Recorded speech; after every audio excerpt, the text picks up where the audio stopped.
അന്താരാഷ്ട്ര വാർത്തയിൽ ഇന്നും തുടർച്ചയായി പറയാനുള്ളത് പകർച്ചവ്യാധിയായ എംപോക്സ് രോഗം പാകിസ്ഥാനിൽ സ്ഥിരീകരിക്കുന്നതോടുകൂടി ഇന്ത്യയിലും ജാഗ്രതയാണ് എന്നുള്ളതാണ്.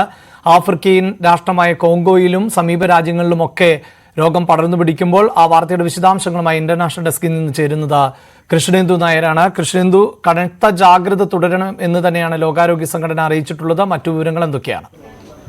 അഭിലാഷെ, പാകിസ്ഥാനിൽ, അതായത് സ്വീഡന് ശേഷം പാകിസ്ഥാനിൽ ഇന്നലെ ഒരു കേസ് റിപ്പോർട്ട് ചെയ്തിട്ടുണ്ട്. ഏഷ്യയിലെ ആദ്യത്തെ കേസ് കൂടിയാണിത്. ഇതേ തുടർന്ന് ഇന്ത്യയിലും കനത്ത ജാഗ്രതയാണ് നിർദ്ദേശിച്ചിരിക്കുന്നത്.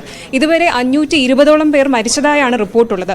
മാത്രമല്ല കോങ്കോ, അതായത് ആഫ്രിക്കൻ കൺട്രിയായ കോങ്കോയിലും മറ്റ് അനുബന്ധ രാഷ്ട്രങ്ങളിലുമാണ്, ആഫ്രിക്കൻ കൺട്രികളിലുമാണ് ഈ ഒരു എംപോക്സിന്റെ വ്യാപനം കണ്ടിരുന്നത്. എന്നാൽ ഇപ്പോൾ ഏഷ്യയിലും എത്തിയിട്ടുണ്ട്. ശരിക്കും ജാഗ്രത പുലർത്തേണ്ട ഒരു സമയമാണ്. കോവിഡിന് ശേഷം ഒരു മഹാമാരി തന്നെയാണ് വേൾഡ് ഹെൽത്ത് ഓർഗനൈസേഷൻ പറയുന്നതനുസരിച്ച് ഒരു മഹാമാരി തന്നെയാണ് അവർ പ്രതീക്ഷിക്കുന്നത്.